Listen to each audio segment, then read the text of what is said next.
What's going on, everybody? Welcome back to the Scale News Update. If you're not familiar with the show, this is where we talk about the news topics that happened in the scale world of RC over the past week.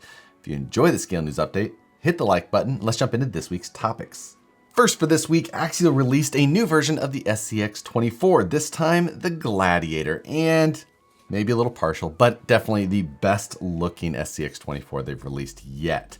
The Gladiator body, the whole thing is basically a scaled down version of what they had on the SCX-10 platform, including the fact that this one has an interior, it has the bed cage, all of the little scale accessories that came on the 1/10 version are now on the 1/24 version. They did a fantastic job. Along with that, they did decide to stretch the wheelbase to match the longer wheelbase that the Gladiator would have. So the change was functional there. It also has a new version of the tires that were previously used for the JL. This is actually a little bit smaller. The tread pattern is a little bit more opened up as well. This does come with the same electronics as the V2 version of some of the other SCX24s, which does have a new ESC receiver combo as well as the radio. The move to those electronics and such was something that they did to help increase the amount of vehicles that they could get out onto the market. And it appears that those have been well received. They released the new Gladiator in two colors, one a kind of desert tan, the other a nice bright blue. Both great choices, very different from each other, but two really good looking options. With that longer wheelbase, they also did stretch the frame rails to match that, and then they added a plastic extension on the rear to work with the hinge setup. The body also goes down and is attached with Velcro now instead of body pins, although a body pin setup or body post setup is included in the parts bag in case you want to go to a more mechanical lock type situation. But the new Velcro style appears to be plenty strong, does the job well, and keeps that look nice and clean. I thought I had enough SCX24s, may have to pick up one more now. If you're interested in these and want to get in on the first batch, I've linked to where you can buy them in the description below, as well as links to the rest of the stories that we'll talk about today. Looks like Futaba is going to be launching their own branded charger. Futaba's obviously had radios, receivers, servos for decades at this point, but I don't know that I've seen many chargers, or I don't ever remember seeing one of their chargers. Probably did back before and I just wasn't aware of it, or maybe the popularity wasn't that high. This one looks like maybe one of like the Hoda chargers, like the D6, possibly with a rebrand on it, but it does look like a little bit different type of interface. This is a nice up to 600 watt charger. It's 2-channel, and it does have a wireless charging pad on the top, which is nice, you know, if you have wireless charging on a cell phone or another device. But also some of the higher end Futaba radios are putting wireless charging in the base of that radio, and I believe that some of the Spectrums possibly also offer this. Not 100% sure there, but regardless, it's a pretty standard wireless charging protocol, and it's available. It's nice to have if you've got it sitting on your bench, or you just, happen to have it at the pits if you're one of those racer types. But haven't seen all of the details yet or availability on this. Be interesting to see how this is going to be priced in the market with a huge amount of chargers available now. For you Element RC Knightrunner owners, you too can now have the stereotypical Raptor lights for your grill of your Knightrunner. 3D printed option from Club 5 has the, the typical little orange or amber LEDs that go across the top of the grill. You can now complete the list of Overlander must-haves with the last missing piece of the puzzle. Until the beginning of next week, Horizon is running a sale where you can get the Axial Rift RTR version for $100 off on their website. Definitely worth looking at if you've been looking for an RTR Rift. They did have deals on the kit earlier or later in last year or beginning of this year, but this on the RTR version, $100 off. Pretty good deal if you're looking to pick up one of those. As I mentioned, there's a link in the description below where you can go claim that deal. Again, it's only available until February 6th. So until next week's Scale News Update comes out, you can go claim that deal. Next, I want to thank SendCutSend.com for sponsoring the Scale News Update for the month of February. If you're not familiar with SendCutSend, they're a site where you can upload your own design files in many different file formats, and they'll cut them out for you, either with laser, CNC machining. They also offer CNC bending, tapping as well. I used them personally for my Class 1 build for Scale Nationals because they offer, among their huge list of materials, grade 5 titanium. So it was a perfect fit for me. Now, they're a sponsor of the Scale News Update for the month of February. Go check them out, upload one of your own files. If you're using aluminum and steel, things like that, their pricing is incredibly attractive.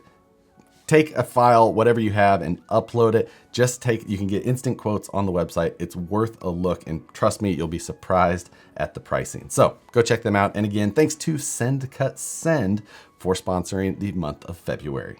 Next, for you no prep racers, Team Associated's factory team has now released a new slipper clutch lockout system. This is a pretty rad looking setup with some centrifugal type forces acting upon the slipper clutch to allow you to go from a regular slipper to a completely locked out setup as the speed increases. This is something that is used in a similar fashion in full-size drag racing, and now they've adopted it to RC. I'm sure it adds a little bit to the tunability as well, on top of all of the electronic tunability that these guys are putting into their cars.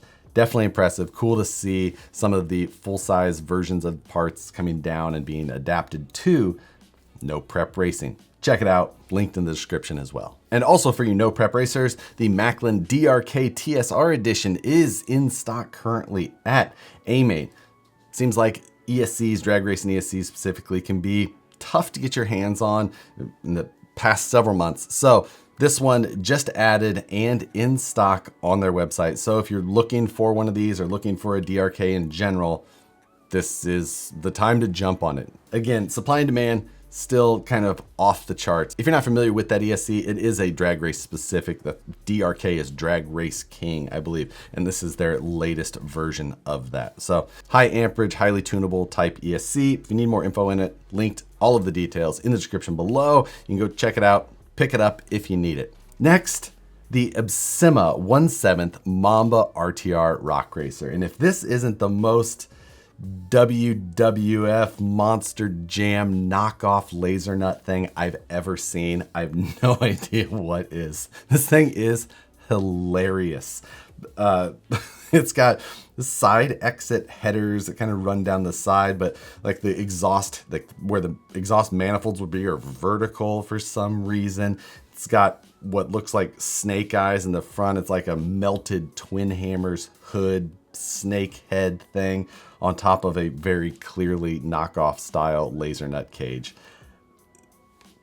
The longer you look at this thing, the funnier it gets. The externally mounted in the way fire extinguishers, just stare at the pictures for a while and it just gets worse. Absima, not a manufacturer or much of their designer of their own cars, I believe. So this is probably available through somebody else as well, maybe, or maybe no one, maybe everyone else said pass. Absima did bring over the Kong 4102 and labeled it as the Absima Sherpa last year, the year before, and now we see this option. But more than anything, I wanted to cover it just for the hilarity of what this thing looks like.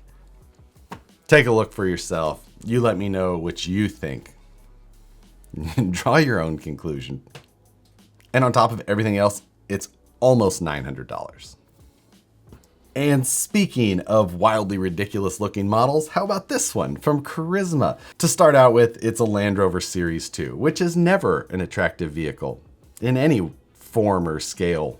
But this one looks even just more wonky than normal. The track width of the RC underneath doesn't seem to match the body. And then from there, it kind of got the just scaled down and detail lost treatment to it. On top of that, the Carisma, chassis that sits underneath seems to have just road grader sized axles, massive pump. Looks like a fun toy. Doesn't look like something that's going to stack up in the 1/24 scale world at this point. But if you happen to need something to play with at your Series 2A fan club meetings and you don't want to embarrass everyone with your SCX24, then a perfect option for you. Check it out. Plenty more options also available on Carisma's website. So Tamiya has some new releases coming, and in an email that I got from them, they said there's some surprises going to be in there. I've heard rumors of things like some new racing chassis and a new M chassis, but maybe there's going to be something specifically towards our market. There's a countdown on their website. It's a little over a day as of the time of this filming. You can check the link for the countdown to when everything's going to be released, or of course we'll discuss anything interesting on next week's Scale News Update. But it was an interesting email that I got from them specifically, which isn't something they always do. So even I am a bit curious. And don't forget, tomorrow, Wednesday, the Road to Scale National Series continues. This week, Matt will have an update for us on his progress of his Class 1, 2/3 rigs. Check that out. A new video is coming out for that series every week, but it's either Matt's channel or mine, and we just are stair-stepping covering the series. So make sure and check that out. I'll link to my last video in the description below so you can see how my progress has come so far. Definitely excited with how everything's going, and the countdown is still ticking away. 66 days as of the airing of this video. Yikes. And then after you watch the Road to Scale Nationals, don't forget that Matt and I have our live stream takeover every Wednesday night, 6 p.m. Pacific time, 9 p.m. Eastern. Check that out. Talking about the world of Scale RC and anything that happens to be surrounding our antics at the time. So make sure, go check that out. Love to have you on the live stream, but of course it's available after the fact as well. But that's gonna do it for this week's news topics. For this week's question, what's next for you in RC? And that could mean, what car do you wanna do next? Or what do you wanna tackle next? Is it a scratch build or a custom build, a comp crawler, a full out scale rig? Is it 3D printing or learning design? Making videos yourself? What's next for you? Or what are you just mid-path in learning? Throw yourself a humble brag or set yourself a milestone. Love to hear what you're trying to do next in the comments, and the comments are my favorite part of these videos every week. So thanks as always for those of you that throw them in there. Always enjoy reading them. But that's gonna do it for this week's Scale News Update. Don't forget to hit the like button if you enjoy these videos. Subscribe if you're not already, hit the notification bell so you see the videos as soon as they get uploaded. As always, thanks again for watching, and we'll see you on the next one.